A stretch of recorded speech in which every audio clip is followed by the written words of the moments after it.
Kalau kita kita belajar doa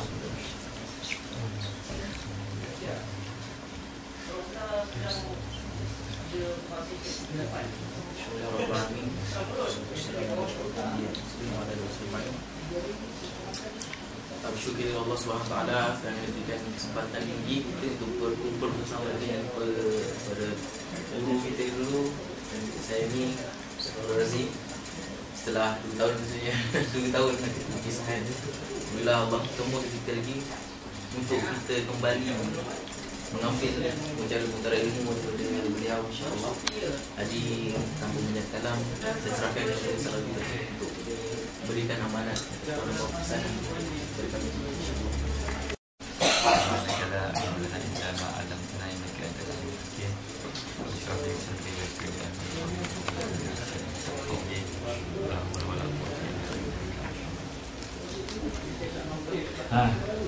apa? Baik. Ana tak nak panjang sebab ada hal-hal yang nampak apa ni dengan Dr. Hamdan. Sebenarnya ada beberapa perkara yang nak cakap. Kalau dapat dipanjangkan ni pada yang telah turah kan. Jadi mana yang ana ambil lebih ambil cakna yang kelas yang ana ajar lah kan. Lepas tu dipanjangkan kepada yang satu batch yang lain pula. Macam tu lah. Dia perkara yang ana ingin nyatakan perkongsian ataupun mungkin tausiah ataupun peringatan dan nasihat untuk antum semua supaya antum berada kat sini ni tidak membazir masa. Tidak membazir masa. Pertama, apakah takrifan bazir masa? Maknanya kadang-kadang kita duk fikir datang sini kita belajar, kita buat program kat gambar betul. Betul, ada yang persatuan je lah, kita lelaki, itu semua pergi kuliah. Dan kita dah tahun 3 dah najah, tahun 1, tahun 2 najah betul. Kita pergi, kita mengisi masa dengan sempurna. Tapi sebenarnya masa itu akan menjadi sia-sia kalau ia berlalu tanpa kita mengingati Allah. Itu tak ada tambang masa. Jadi kalau antum kat sini lagi banyak belajar, lagi ingat belajar, tak ingat Allah Ta'ala, bagi masa. Jadi maknanya dia membagi masa ni tak selalu antum di Malaysia ke, di Mesir ke, di Jordan ke, tak kisah. Yang penting selagi apabila kita lupa Allah Ta'ala, sedangkan kita duduk di bumi Allah Ta'ala, pada ketika itulah kita membagi masa. Kadang-kadang orang ada duduk baca Al-Quran bagi masa, orang ada baca buku agama bagi masa, pergi madrasah Ustaz Fawaz membagi masa, pergi kuliah membagi masa. Sebab apa? Benda-benda tu dibuat dia tak ingat Allah Ta'ala. Dia dengar kuliah Ustaz Fawaz, dia rasa macam dia rasa seronok. Orang lain tak pergi kuliah Ustaz Fawaz, kita pergi, dia seronok. Dia rasa dia ingat diri dia, dia tak ingat yang menciptakan dia membagi masa. Kalau dia baca Quran, dia duk fokus bacaan dia sedap, dia duk fokus bacaan dia bertajuk betul, dia duk fokus kata dia banyak ibadat. Dia tak duk fokus bahawa dia baca Quran ni sebagai satu cara untuk dia menunjukkan kepada Allah Ta'ala bahawa pada ketika itu dia sedang ingat Allah Ta'ala. Dia tak fokus ke itu, maka membazir masa. Sebab apa lagi dia buat? Pergi kuliah, ada lagi pula dia kan belajar. Lepas tu dia fikir dia beramanah, dia fikir dia sudah beramanah mendapat wang JPA, wang rakyat, okey, untuk dimanfaatkan, kembalikan kepada rakyat. Dan dia fikir dia amanah dan dia belajar kat situ. Maka dia hanya memikirkan manusia, tapi dia tidak memikirkan Allah yang menjadikan manusia itu. Dia tak memikirkan bahawa amanah itu sebenarnya dari Allah Ta'ala, tapi mekanisme penyampaian amanah itu kepada kita melalui rakyat, melalui yang kita pinjaman DPI sebagainya, dia tak fikir begitu. Jadi kalau benda-benda ni semua adalah benda yang halus dan perlu diperhalusi pula. Benda yang halus dan perlu diperhalusi pula supaya kita tak buang masa dekat Jordan, tak buang masa dekat Mesir, okay? Dan tak buang masa kat Malaysia nanti. Macam tu. Jadi kalau dulu kat waktu kelas dulu anda ingat lagi, anda dah cakap macam mana kita bila kita merawat orang nanti, atas asas orang itu adalah hamba Allah, betul? Okey. Dan kalau macam apa, jadi maknanya mudah-mudahan kalau orang itu beribadat, kita ada sumbangan, kita ada saham untuk mendapatkan ganjaran itu, dengan sebab kita ni turut serta dalam membina kesihatan dia. Allah Ta'ala beri kesihatan, tapi kita menyertai, maknanya proses untuk dia kekal sihat Jadi selagi mana dia sihat dengan sebab usaha kita dan dengan izin dari Allah Ta'ala, maka mudah-mudahan kita dapat juga ganjaran. Itu cara untuk dapat pahala yang mudah-mudah. Tapi bila kat sini, barangkali fokus-fokus yang telah ditinggalkan 2 tahun dulu mungkin ada yang lari. Barangkali kita punya hala tuju kita sedikit berlainan. Barangkali keadaan kehidupan kita agak sedikit berubah. Menyebabkan mungkin kita hilang fokus pada sasaran yang asal. Jadi untuk mengembalikan kepada sasaran yang asal, itulah bekalan dia. Pastikan kita tidak membuang masa. Takrifan membuang masa adalah masa itu berlalu dengan kita melupai Allah. Untuk mengingat Allah Ta'ala, tak semestinya kita mesti pegang tasbih, tak semestinya kita kena berzikir, tak semestinya. Kita boleh ingat Allah Ta'ala sedang kita bermain, sedang kita bergelak ketawa, sedang kita tidur, sedang kita tengok TV, sedang kita dengar lagu, segala perkara. Sebab ingat Allah Ta'ala bukannya di otak. Ingat Allah Ta'ala adalah di hati. Dah ajar belum? Betul dulu? Tak ajar lagi kot. Dah ajar belum? Anda cakap belum? Bahawa ingat Allah Ta'ala bukan di akal, ingat Allah di hati. Dah ajar belum? Belum. Nak ajar ni. Ada sini intek tak bagi gaji. Ingat Allah bagi gaji. Okay. Ingat Allah Ta'ala bukan di otak, tapi ingat Allah Ta'ala di hati. Jadi kalau ingat Allah Ta'ala itu di hati, maknanya apa? Kita buat apa saja, hati kita berdegup dengan degupan zikir kepada Allah Ta'ala. Cumanya bagaimana untuk sampai ke peringkat ingat Allah Ta'ala di hati, kenalah kita fokus kepada akal. Akal kena buat jadual. Macam mana jadual hidup aku untuk aku ingat Allah Ta'ala. Zuhurnya macam mana, asalnya Quran macam mana, zikir macam mana semua. Okey, itu akal buat. Lama kelamaan dia akan terlekat dan terpahat di hati. Mungkin mudah untuk kita ingat Allah Ta'ala di hati. Apabila kita ingat Allah Ta'ala di hati, keadaannya begini. Sedang kita leka, hati itu sendiri yang akan mengingatkan kembali akal. Mula-mula akal, aku tak zikir lagi, aku tak baca Quran lagi, akal teringat apa, akal lupa kan, lupa dan dia terus mengingatkan akal. Kemudian bila mana perlakuan itu, perbuatan itu berulang-ulang kali dan ditumpukan ke hati, sampai ke peringkat hati ingat Allah Ta'ala bukan akal lagi. Dan seterusnya, apabila akal lupa Allah, hati akan memberi pancaran current dia, akan memberi signal dia, hoi akal ingat Allah Ta'ala, hoi akal ingat Allah Ta'ala. Itu dunia kitaran dia. Jadi benda ni adalah asas yang perlu antum semua pegang supaya kita tidak buang masa dalam hidup kita secara umum ni. Sampai itu yang pertama. Yang terakhir yang terakhir tu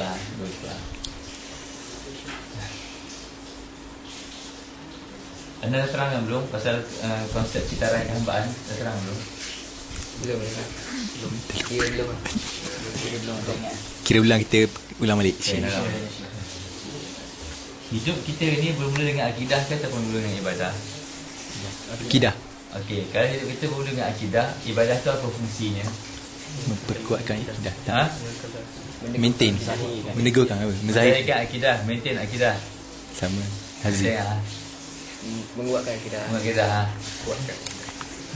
Jawapan lain lah. Tak ada penguatan langsung. Meriakkan akidah. Allah.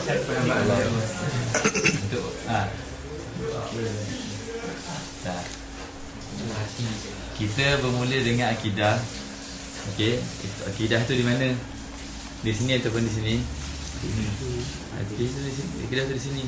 Jadi kalau akidah tu di hati, mana mungkin zikir itu hanya setakat di akal. Kalau akidah itu di akal, barulah munasib zikir itu di akal.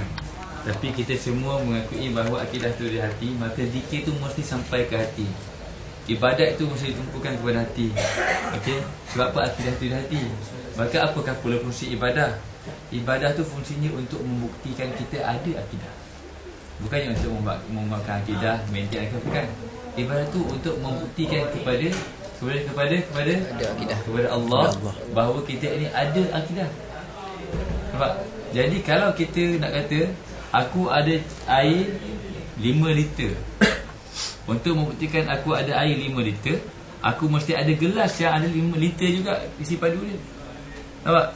Kalau kita kata aku ada air 5 liter, tapi gelas kita hanya 3 liter, adakah kita benar dengan dakwaan kita tu? Tak benar. Jadi kalau kita kata iman aku kuat, maka untuk membuktikan kita punya iman yang kuat, ibadah kita kena kuat. Okey, secara backward meaning dia, kalau ibadah kita berkurang, menunjukkan bahawa akidah kita berkurang. Nampak itu? Okey. Jadi bermula dengan akidah, ibadah itu adalah untuk membuktikan akidah. Kemudian ibadah itu pula di mana? Di sini atau di mana? Betul badan. Okey. Jadi ibadah itu bersifat zahir atau bersifat batin? Zahir. Ibadah saja secara juz'iyah, secara partikel yang kecil, bukan secara menyeluruh. Ibadah tu saja, juzuk ibadah tu zahir ke batin? Zahir. Kalau ibadah tu zahir, batinnya di mana? Di batinnya di akidah, nampak? Jadi bermula dengan batin ke bermula dengan zahir? Bermula dengan batin. Okey, dibuktikan dengan zahir. Okey. Jadi maknanya akidah tu batin, dalam dibuktikan dengan ibadah tu di luar. Maka kalau macam hubungan di antara ibadah dengan akidah, ibadah itu untuk membuktikan akidah, maka ibadah ni pula nak dihala tujukan ke mana? Nak hala tujunya ke mana? Ke akidah. Akidah tu di mana? Di hati-hati tu, batin ke zahir? Batin. Jadi kita bermula dengan batin, kita buktikan dengan zahir. Yang zahir itu kita kena masukkan ke batin pula. Jadi ibadah itu mesti difokuskan ke hati. Ibadah itu dengan takrifan yang umum, segala perkara yang kita buat itu adalah ibadah dengan syarat apa dia? Dengan syarat 2 ke 3? 2 ke 3 syarat? 2 ke 3 syarat? 2 ke 3? 2 ke 3 syarat? 3. Kalau 3 apa dia? Kerana Allah Ta'ala satu, tak dengan syariat. tak dengan syariat 2. Ikhlas. Niat. Sampai kiamat tak jumpa, sebab 2 je. Pertama, ikhlas dengan Allah Ta'ala dan bertepatan dengan ajaran Nabi SAW, itu ibadah. Maka beza di antara ibadah khusus dengan ibadah umum. Ini adalah hajar dulu. Ibadah khusus apa, ibadah umum apa? Jadi syariat ikatnya. Ibadah khusus adalah ibadah yang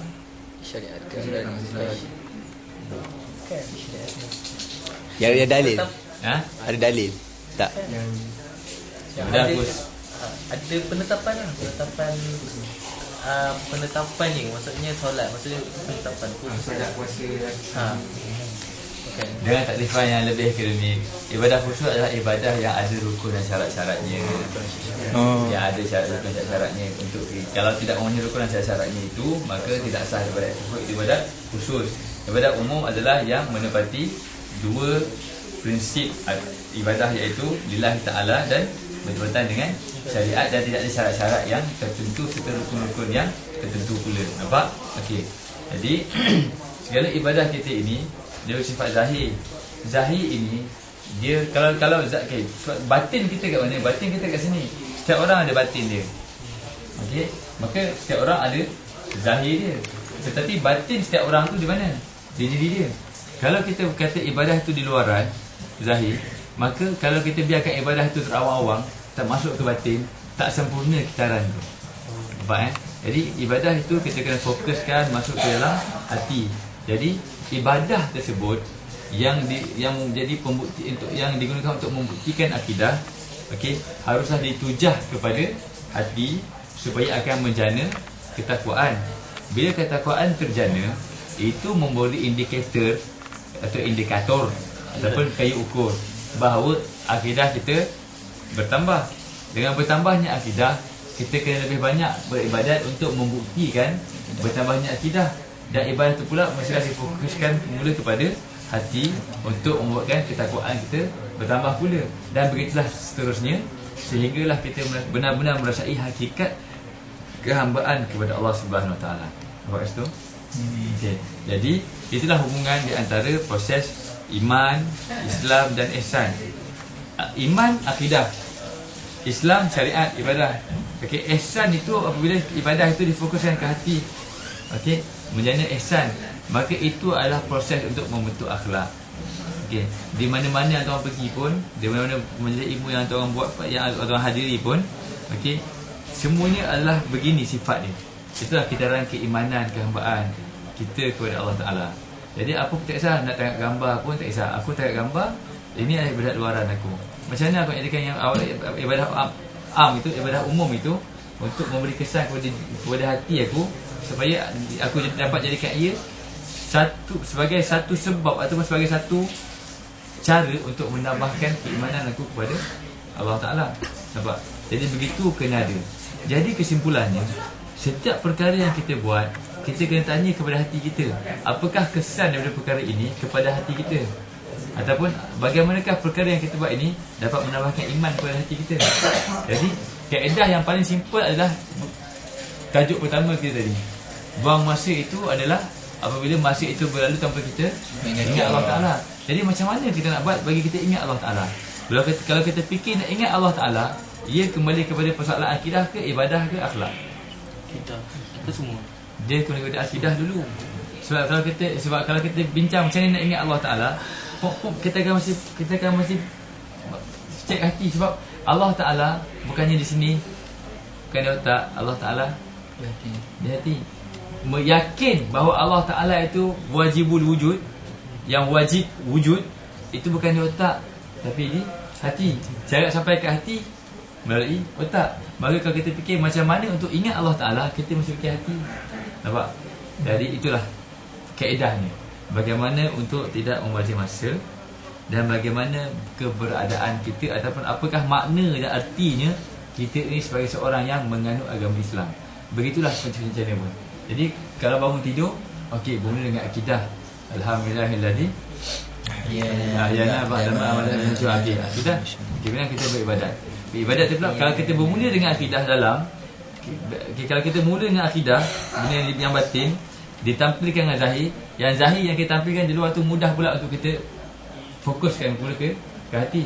Jadi kalau kita terus mula dengan zahir, maka dia akan kekal dengan zahir itu, takkan masuk ke batin, takkan masuk ke hati. Kalau tak masuk ke hati, itu adalah salah satu tanda tak diterima amalannya. Sebab yang kita nak bawa ke Allah Ta'ala bukannya ibadat kita, tapi yang kita nak bawa ke Allah Ta'ala adalah hati kita. Setelah akidah bermula dengan hati, dibuktikan dengan amalan perbuatan yang zahir, kena difokuskan kepada hati, supaya benda tu dia akan pusing kena ke hati. Kalau ikut ilmu sains, satu perkara yang dialiri ataupun dialirkan dengan air berulang-ulang kali, dia akan jadi bersih. Kalau benda satu perkara yang tidak dibiarkan begitu saja, dia akan jadi kotor. Kita umpamakan ni, proses tu sebagai satu aliran, dia punya mahattah dia apa? Hati. Ada yang datang, keluar masuk. Kalau dynamo kan, dia mesti ada satu perkara yang menjadi mahattah dia, betul tak? Yang menjadi maudhu' dia, dan pusing kat situ akan menghasilkan tenaga. Okey, sama juga konsep dia begitu juga. Hati sebagai mahattah dia, dia keluar dan masuk, maka hati itu akan terjana, akan terbersih. Dan bila hati itu baik, maka baiklah kesurahannya. Kalau hati itu tak baik, tak baiklah kesurahannya. Hadis tu kita tahu, betul. Tapi bagaimana untuk kita organize hati tersebut? Inilah benda yang kita sembang sekarang ni. Okay, itu je dua perkara yang nak sampaikan kepada antum. Tidak dalam rekod, sampaikan kepada semua-semua yang lain. Pesan secara umumnya untuk bagi antum MBG 6 dan juga untuk MBG 8. Untuk 3. Sorry. Batch ke-6 MEP 6. Anda masukkan tu lah, generasi yang ke-6. Okay, lepas tu kemudian terus kepada yang ke-8, kemudian baru terus kepada 7 dan yang lain. Kenapa begitu? Sebab antum batch pertama yang ajar, batch kedua yang batch yang ke-8, lepas tu yang lain tu atas intek lah, ada atas pemedik suruhannya. Begitu. Jadi benda ni pegang supaya kita tidak syok sendiri dalam kita hidup di bumi Allah Subhanahu Wa Taala. Jadi mudah-mudahan kalau dengan benda ni saja, okey, tarkis benda ni, ingat betul-betul benda ni, di maknanya mudah-mudahan ingat balik kenapa kita di Mesir, apa yang patutnya kita buat di Mesir, bagaimana kita nanti bila sebelum kita balik ke Malaysia nanti, okey, apa yang perlu kita buat, apa yang perlu kita ada. Kalau kita gagal sangkut tahun, siapa sangkut tahun? Soalan tahun. Kritikal ke atau masih tidak kritikal? Agak kritikal lah. Agak kritikal. Kalau bila berapa subjek? 3 subjek. Kalau agak kritikal, kita macam mana kita nak balancekan tawakal dan keyakinan kita kepada Allah Taala. Okey, itu kena catur, kena organize semula. Okey. Dan jadi maknanya itu dua pengisian. So yang akhirnya, okey, yang anda pesan kepada batch yang ke-8 ni, waktu briefing tentang Mesir itu anda pesan, kita kena ada dua sayap, iaitu sayap khauf dan roja. Jadi sayap khauf dan roja. Jadi maknanya kalau kita rasa takut, sangat takut, jangan sampai terlampau takut. Nanti kita akan putus asa kepada Allah Ta'ala.